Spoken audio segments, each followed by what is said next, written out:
All right, Quasar Markets Live. You asked for him, Todd Bubba Horwitz, man. 40 years of trading, and you've been in the forefront of all of these markets, and you've seen it all. And it's interesting to me, Todd, and welcome to the show, is that it seems like there's a lot of more retailers that are playing the game than even back during COVID, because it seems to me that the CME is saying, hey, you playing in the silver market, we're going to raise up your initial and your margins. And we all know how that works, Todd, from Chicago, right? So, hey, what's going on in these markets right now? Big Beat, the man in the street. What's up? I tell you, the margin raising is always a pure sign that a market run may be coming close to an end. That is the exchange's way, the brokerage house's way of showing a little panic. So they raise rates, they raise margins so that people cannot participate as much. It's always an issue. It's been that way. And typically that does signal a short-term end to that market. Now, we haven't seen the short-term end yet in the silver market. They're still pretty wild, as you said, that you've been trading them a little bit to the short side, which has been a pretty solid trade once they rally up. I mean, they almost hit 90 today before coming back down. But anytime the firms and the exchanges get involved and start changing margins, that means, as Billy Ray Valentine said in Trading Places, they're panicking out there, and they're trying to prevent you from trading. That's right. I think that's part of the thing, is that, when you have this much paper on this much commodity, there's always a bigger player out there. And I think that, I saw the new numbers from the institutions. They took 0 contracts for delivery. Delivery meaning they want the silver. They don't want it at this price. They just don't want it, right? They're trying to dump the silver, right? They are dumping silver, and of course this has been their out. They've accumulated, and now they're taken away, and probably they'll start to look to short it as well. I mean, we know that if you're holding the physical metal, that you don't mind being short the futures because you can hold on to the physical, and then they don't want to take delivery. This is a same old story. We've seen it happen many times before in many different products, including crude oil, if you remember back during COVID. We went negative. And nobody wanted to take delivery of it, and they couldn't get rid of oil. I mean, that's crazy. Today we don't think about that, right? But you're absolutely right. And I think a lot of the retail players just don't understand how the game actually works. Oh, and then they get mad. Oh, it's rigged. It's not rigged. It's how we do it. It's how it's been played since we started these exchanges, is to keep them liquid, right? So that we can actually trade. All right, let's get to it. Trump. And let's talk about it. I mean, Iran. Let's talk about Ukraine. Let's talk about China. Let's talk about Japan. Let's talk about, my God, where does it stop? But the world is burning, and yet the markets continue to make new highs. Something's got to give, right? Well, I mean, something will give at some point. But remember, Big B, we got no action. We have no volume in this market. This is, you've heard the story 1,000 times. Dull markets are going to drift higher because we know that the market predisposition, no matter what we think, no matter what the fundamentals are, no matter what goes on, if nothing's going on and there's no volume, the markets are going to drift higher because there's always new money flowing in from pension funds, from retirement accounts to the long side. So we have very light volume. I mean, the volume that we've been watching, especially the last week, is less than holiday volume. So you're going to see a drift. It doesn't matter what's going on in the economy. It doesn't matter that inflation is going through the roof. It doesn't matter that government debt is going even higher than the roof. And of course, how do we know that? Look at the price of gold and silver. The precious metals are telling you that inflation is out of control. The Fed wanting to cut rates is a joke, because when would you ever think that a Federal Reserve would cut rates into a market that's at an all-time high? Okay. Yeah. And the consumer has not benefited from the rate cuts, because if we go back to the first rate cut, which is September, the 10-year notes were 3.99 in September. Today, the 10-year notes are 4.2. That's right. Where's the cut for the consumer? Remember, the Fed rate cut is not. These banks are sticking in their pocket, Todd. The banks are taking the money. When people go, oh, we need to cut. I say all the time, we need to cut rates. Yes, but we need to cut rates and pass it on to car loans, pass it on to the consumer through houses. And they're not doing that because the banks are like, well, you wait a minute. Wait a minute here. I kind of like this. The only benefactor is the banks. The banks get to take all the money. And what a business model, Big B. You got a business that you can lend out as much as you want. You can violate all the rules because you're only supposed to be able to lend out 10 times to 1, but we know that they're over leveraged. That ain't happening. We know that. But if you go broke, You got the Federal Reserve and the American taxpayer to bail you Too out. big to fail. I agree. I agree. You know, it's terrible. But then at the same time, you've got a president who's screaming and hollering that we got to lower rates. The Fed's got to lower rates. We're screaming and hollering that he's either incompetent or he's crooked, was the words that he used today. Powell isn't that, right? I mean, Powell's actually a good guy. Talk to me a little bit about. I don't like Powell. Listen, I got nothing against him except that he came from the private industry, and I thought he understood our business. And the minute that he came the chair, the Fed chair, he became an instant moron when it came to handling things. Okay, again, I got nothing against him. I don't think we should be cutting rates. I think President Trump is wrong.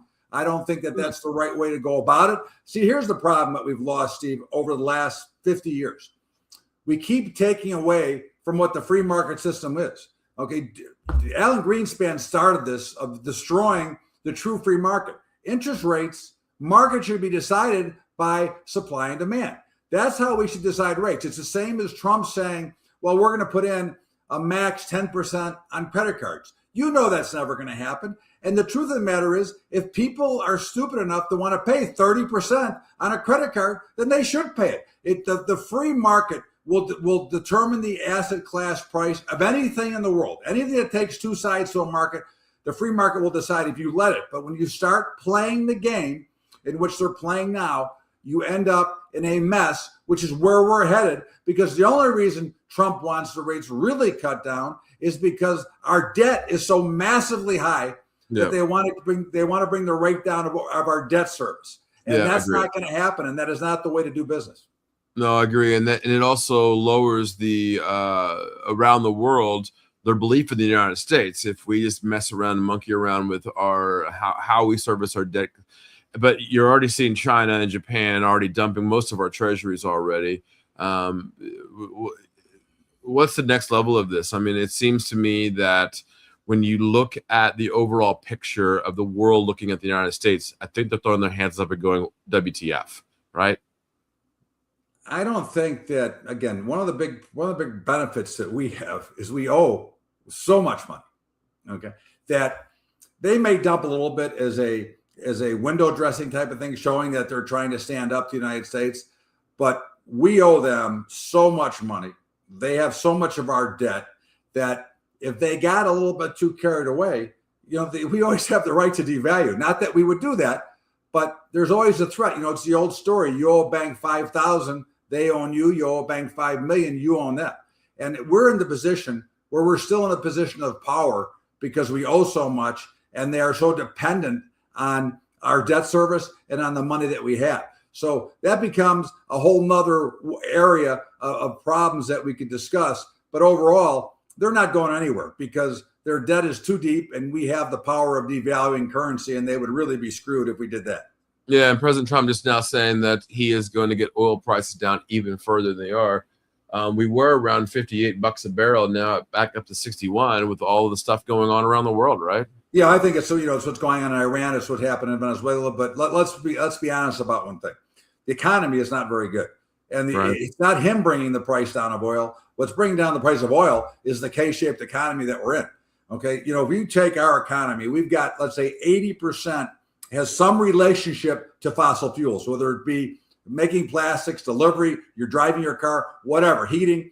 Those are all things that are related directly to fossil fuels. Yeah. When the demand is going down and prices are going down, that is telling you that the economy is not in very good shape. And again, we are in a K-shaped economy, which means only the upper 10% are really benefiting. And take a look at the jobs. The jobs are horrible, and the jobs are going away. This is the next story. You've got over 100 companies discussing layoffs, and the layoffs are no longer layoffs. Layoffs are going to be terminations due to AI. Yeah. Placing a lot of white collar jobs through AI. You've already seen it with UPS laying off 48,000 people. Amazon laid off 25,000 right before Christmas, and they want to lay off over the next 4 years. They want to lay off 500,000 people. Those people aren't getting jobs again. So this is the big problem that we have in the economy right now. And we talk about AI, and it's scaring people in a lot of ways, right? I mean, AI seems to be, I'm using AI on a daily basis. I'm really kind of company this way, right? And it's making my life so much easier. I don't need 20,000 people run my company to work in the company anymore. AI is working for that. Should these kids that are going to school now, should they be worried about AI? Should they be worried about looking for another job, different place? Well, they better either learn a trade, okay, because tradesmen aren't going to be fixed by AI, right? The plumber is not going to fix your AI, your toilet, but they either better learn the technology that they're going to need, or they better learn a trade, because it looks like there's not a lot of stuff in between anymore, right? I mean, we're going to this direction, which unfortunately, look, I'm old, so it's not going to affect me. But people that are in their 20s and 30s now, this could have a very big effect on them. And again, the jobs we're going to be losing is to me is problematic. Okay. Yeah, and my wife was telling me that, you know, this the family that she knows, they just retired this week, and they had to get health insurance because they're off their health insurance. $2,200 a month for retirees. Retirees can't pay $2,200 a month, right? No, but I'm on Medicare, so I'm okay. Yeah, right. Yeah, you're fine. No, it's very expensive. Listen, we have a very bad healthcare system in this country, and that is due to President Obama. That is Obamacare. This is the thing we're running. We haven't fixed it. Now, I've heard President Trump say he's going to fix it, but it isn't fixed yet. We have a very bad system. And of course, it's so bad that our Congress and Senate don't use Obamacare. They use private insurance. And I will tell you this, insurance was so much better when it was in the hands of private than it is in the hands of government. And as most things are, because government doesn't create money, they create debt. And of course, they have the American taxpayer to pay off the debt. And it needs to be fixed, because no, you can't afford, if you're retiring, unless you've made a lot of money and put a lot of money away, it's hard to spend that $2,200, considering that if you're on Social Security, you're getting about $3,000 or $4,000 a month. So you can't be putting 60% of your income to health insurance. Yeah, and as you said, that Trump just said the Fed chief should cut rates on good news. He's not even calling him by Powell's name. He's not even naming his name anymore. He's kind of just ignoring him as a person. Look, you know that I'm a Trump fan, but I will say what I say, and I think he's wrong. I think he's out of line when it comes to this, because this is not benefiting anybody. Okay. Right. This creates too much inflation. It creates too much cost. It's not helping our farmers. Our farmers are getting destroyed. You can see what's going on with the grain prices. And the biggest problem, we are so close to being in stagflation, and nobody wins in stagflation.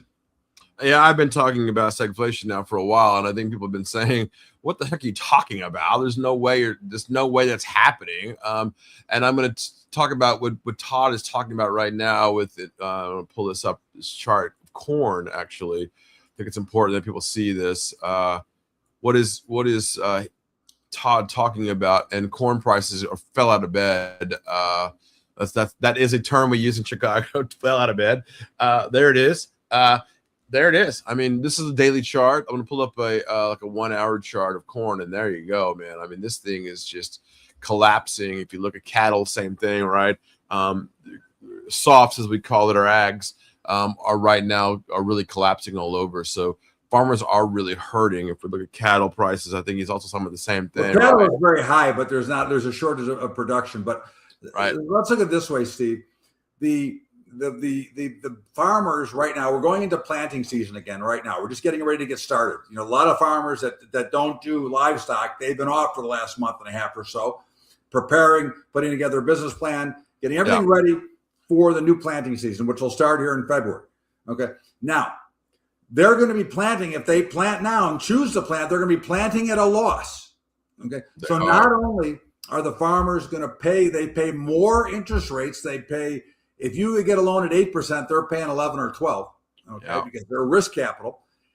They're going to be planting at a loss based on what their input costs are. So these prices are dangerous, and some farmers may choose not to plant. Okay, that's the damage we run and the danger we run into because of what's going on, because of this pricing. It becomes a problem, and you want to talk about the overall stagflation term that goes along with this. You've already started to see it with the jobs. Jobs are going away. Now, we can look at the rate that they just came out with on Friday, but that does not count the lack of participation, because people who stop claiming for unemployment, they drop off the roll, so they're not really counted.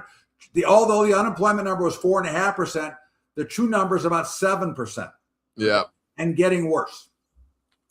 I'm going to pull up that too as well. I think what Todd here is referring to, and I will bring that chart up, is what they call U6. I will show what he's talking about. U6 is 6 months instead of the ridiculous one they use, which is U3. That's right. What Todd's talking about is all people that are marginally attached to labor force. That means people who have actually stopped actually looking for a job as well. So it's not just numbers, and that U6 is ticking up too. Now we're more closer to 8.4, and we haven't seen those kind of numbers. I mean, you got to go back to 2016, and what Todd is talking about, the last big sell-off in the market happened in 2008. That would be the dot-com bubble, and you can see 8.4, 8.5, 8.6, and guess where we're at? 8.4. So Todd is telling you the truth, folks. He's telling you that what's happening here is not really being in the markets normally that we normally see. So, yeah, I agree with you, Todd. And stagflation is something I've been talking about. And for those of you who don't know, that's when inflation goes up. Jobs are nowhere to be seen. And what we're seeing now, which is the worst way to be, right? Prices go up and nobody has money to pay for that. Prices go up, no jobs available. The only people it's really good for is if you have a lot of money, because if you remember the Jimmy Carter era, interest rates, CD rates were like 13%. Okay. But for the average American, it is a disaster. No jobs, high prices. Okay? And Trump just said, just 2 seconds ago, Trump says boosting 401ks savings is a top priority for me. The savings rate in the United States is pretty low right now. I don't disagree with him on this, but the problem that I have with this statement is that it's the K economy again. The people that are investing, are not the ones getting hurt here, right? No, the people that are getting hurt are the masses, the majority that don't have the money to put away anyways. Right. If he really wanted to fix the economy and really wanted to make it fair for everybody, he would not allow the Fed to cut rates. He would get a handle on this inflation that is way too high. Okay. I mean, you go out to dinner. You and I went out to dinner. Yeah. 4 people for dinner was $700. I mean, how many people can go out for dinner? Okay. And you go to the grocery store. It's not cheap for an average family. Right. To live in this country today, it's very expensive. Right. And especially if you live in the major metropolitan area like Chicago, New York, or California, in those states, if you're not making $150,000 a year, you're living in poverty. That's right. And I think that you really want to fix what's wrong and what ails the country, you got to lower inflation. The only way you can do that is let the free markets trade and let the interest rates go where they're supposed to be, because they should be higher. That's Trump just now saying to be anti-tariff is to be pro-Chinese. You agree with that? The anti-tariff, I am not pro-Chinese, so and I'm not against the tariffs. I think China's an enemy. I don't think they're a friend. I don't think they're anything. I'm personally in favor of the tariffs. I don't think the tariffs have done any real damage. I think, again, this goes back to, this is the old conundrum, Steve. When you talk about, everybody says the dollar is too strong, it's not good for my exporting. Well, look, if the dollar is cheaper, that means your buying power here goes less. If you get a strong dollar and you want to move your goods, lower your prices. I mean, it doesn't make sense that I should be rooting for a weaker dollar so that I can export more goods. Because I'm really not exporting, I'm doing nothing. My question is not about a stronger dollar or a weaker dollar. I think it should be a less volatile dollar. That's what I'm more concerned about. I want to see a dollar that's strong, stays the same, and this is what it is for long. I mean, it just seems about the volatility and the chaos in this market is a little out of whack for me. Well, I think you can blame that on the central banking system, not just the Federal Reserve, not just the United States. Let's face it. The minute we went off the gold standard in the 70s, Bretton Woods Act, and the rest of the country, we became this big fiat currency system where the currencies traded against each other. Okay. We became a manipulated, air-filled garbage of where the central banks could take their turns at devaluing their own currency and actually making your spending power less. And to give you a perfect example, in 1985, the average income was $25,000 a year. The average house was $75,000. Okay.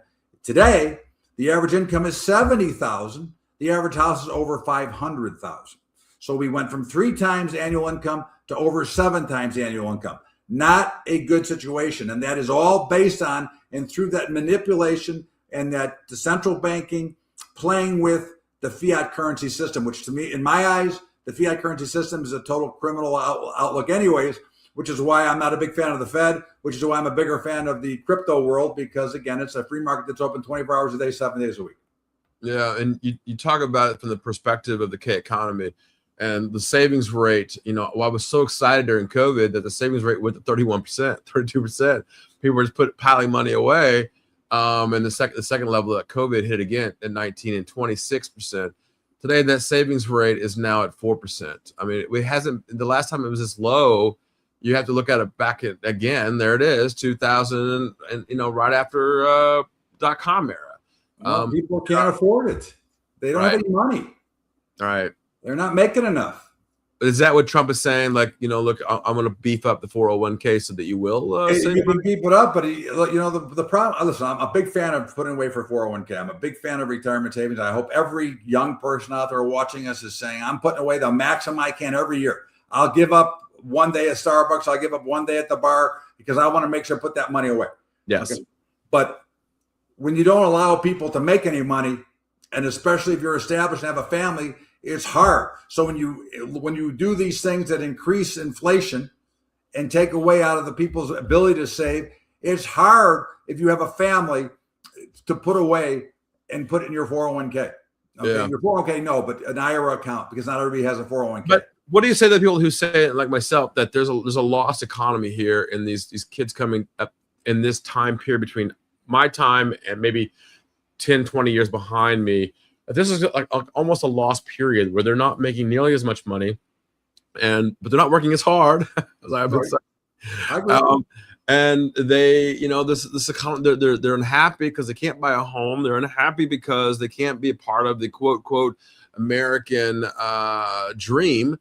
What do you say to those people that are coming up that those saying, hey, you know what, there's a lost economy here? Well, one of the problems is, of course, we as parents, it had a lot to do with raising people that didn't want to work as hard. Okay. You worked hard your whole life. I worked hard my whole life. I'm very fortunate. Both my kids work very hard, but in general, a lot of people are lazy. They want everything. We've gotten in this government that has so many handouts that people don't want to work. And again, I think that's the other big mistake that we make is we are too in favor of getting something for nothing versus actually going out and working for it. And you and I both know, you work probably 60, 70 hours a week. Okay. Why? Because you want to build something, because you want to do something. Right. People don't have the same, we haven't instilled the same desire. So a lot of the stuff for the youth is on them because they don't want to work as hard. They want to go out and spend money on that credit card. They want to build that big credit card debt. And eventually, you and I both know, eventually it catches up to you. Yeah, but if you lower it to 10%, I think it'll be less of a savings rate. You're going to have more people spending more money on their credit cards. But I think the banks don't have the money to lend it out, right? Well, the banks have it because they're being paid not to lend it out. But they're not going to lend it. They're going to be like, okay, well, all right, fine. You don't have a job, great. We're not going to give you any money. Your credit score for nothing. Right. All you do is make a phone call. That's right. I agree with you. This could really backfire. Is this not the same type of setup as you saw in 2006 and 7 and 8? That's what we're talking about now. I'm not saying that we're going to get there, and I'm not saying it's tomorrow. But you watch in the 06, 07, first you had the 0% financing on cars, enticing people to buy new cars. Right. You got that again now. It's back strong. Now you have credit card companies saying no payments until 2027 or maybe 2028. Yeah. Now you and I both know that what that really means is they want to suck you in now, let you buy something today that you won't be able to pay for a year from now. But the interest rate at 28 or 27 or 29% will regenerate all the way back to today. Yeah. And it'll be clicking for a year. So by the time you get that $1,000 TV or whatever it was that you had to buy today, because you have to pay for it today, you'll be paying $2,000 or $2,500 for the TV if you can pay it off then. And it doesn't work that way. But that's the other problem with our banking system. Our banks are criminals because at the end of the day, they can lend out whatever they want. They can give people who don't deserve the money because at the end of the day, when they go bust and they got to have that private meeting, and Paulson, in this case, would be Powell. When Paulson came out in 2008 and said, our banks are safe and sound in September. Oh, by October, they weren't safe and sound anymore. So we're going to get that speech again. And you know that'll be the beginning of the end. Yeah, and it's interesting. I mean, Kramer said everything's fine again yesterday, and this morning he said it again. And when you talk about it from that perspective, then all of a sudden you think about those days back in Shearson Lehman when they went under, and the banks are fine, and then it fell under. I think there's an underlying problem here. I have been saying this for a while. Why are we talking about all of these different situations if things are fine? I just had Trump just say this a few seconds ago. He said challengers at the Supreme Court are China-centric, and he said we'll figure something out if we don't win the tariff case. He's saying that because I think he thinks he's going to lose the case. Well, again, our whole court system in this country is a little wacko, to be honest, right? I mean, again, we got a lot of things that are kind of. But it's his people, though. He has the majority of the court. Some are not. I get it. I'm not picking on either side. I'm just saying, in general, a lot of the rulings that come down don't always make a lot of sense, right?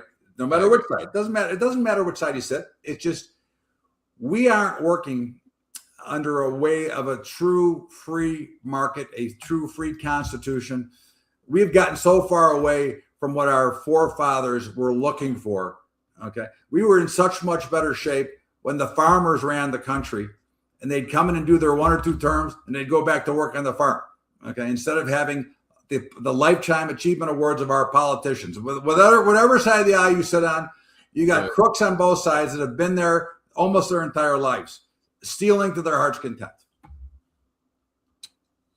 Well, I'll go the conspiracy theory route with you, but I will say that, things have changed over the last 250 years, right? I mean, we are no longer a farming country. We are, food is plentiful in this country. We're no longer a manufacturing country. Manufacturing is fairly plentiful in this country.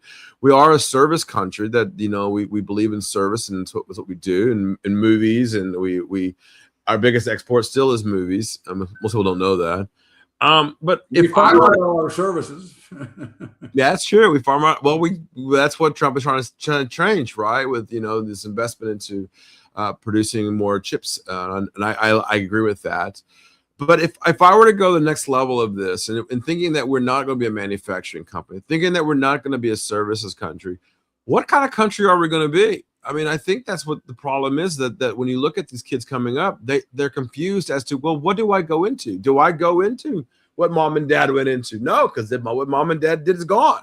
What do I go into next? They don't know, because AI is going to take it, right? So the question to them has to be asked, okay, inflation's still rearing its ugly head. Unemployment is starting to tick up pretty high for U6, all the things we just talked about. What's next? When you talk about it from the perspective of what do I invest in? We're going to buy silver. Well, silver went through the roof, right? What do you do next, right? And I think that's what a lot of people are asking the questions, Todd, and even I have to ask, what the hell do we do next, right? Well, I think you have to kind of forecast out and figure out where we're going to be, and we're certainly going to be a technology country. Okay, certainly, obviously, AI is taking over, so certainly management jobs. Lower management is no longer needed. I'm telling you seriously that you're going to have to be either in sales or you're going to have to be in a trade, okay, among other things. But we already seen the destruction of small business, especially small business brick and mortar. Everything is on the internet. I mean, people don't go to the store anymore. They're all closing. Right. So you're going to have to figure out and try to look forward and say, this is where I'm going to have a niche and where I can outperform and be better than somebody else. But in that dystopian view of the world, I mean, we're all going to go to Amazon, buy our products, and we're going to wear Meta's glasses, and someone's going to be shoving data down our throats constantly, telling us what to do and what to buy. There's got to be a world that's better than that, right? So, and we're not seeing that yet, right? No, I think that, to me, what's going on is making things worse. Okay, yeah. I know it benefits you and what you're doing, but in general, I think we've raised a generation of morons that have no social skills anymore. Right. We no longer have, everybody wants to only text. Nobody wants to talk to you anymore. I grew up, somebody sent me a letter. I wrote them back a letter. Somebody made a phone call. I made a phone call. Again, respond in kind. People don't have the social skills anymore. Can you imagine having people talk to you like this back and forth? you don't have it anymore because we Well, don't. I think it's what we're doing in Quasar Markets for artists, to bring the real world to people so that they can understand that a little bit better of the world around them, and not what they've been shoved down their throat going, what did I find on Reddit today or what did I see on Twitter, but more or less having that conversation with each other. And I think you're right. And I think we'll come up with better answers than being shoved down our throats in the politicians today. Well, of course. I listen again. I think we've made a lot of drastic mistakes, and I think we need to fix it. And listen, it starts back all the way to the family unit. And of course, when you have people that can't keep their family together, and I'm not criticizing anybody, but now most families have to have both parents have to work. So you don't really have much family anymore. You know, it's great to work by choice, but you know, again, communication. We don't have communication. People only want to text you. They don't want to pick up the phone and call you. They say, "Oh, I tried to text you." Okay. Again, to me, that's a problem. But you know, maybe I'm wrong. Maybe I'm just old. You know, I can't say that I'm right or I'm wrong. But to me, it comes back to communication and the ability to be out there, and we don't have that, and it's not being created for us. We are continuing to find ways to be alone and to be loners, which creates more depression for more people, okay, and more problems. That's the way that I look at it. But again, I'm just one guy. All right. Well, we'll see this one guy back here on Thursday, same time. Todd's going to be here on Tuesdays and Thursdays from now on, folks. We look forward to seeing you then. Todd, until then, keep the world up, man. Big beat on the street. Thanks, brother. I appreciate you, man. Thank you, my man.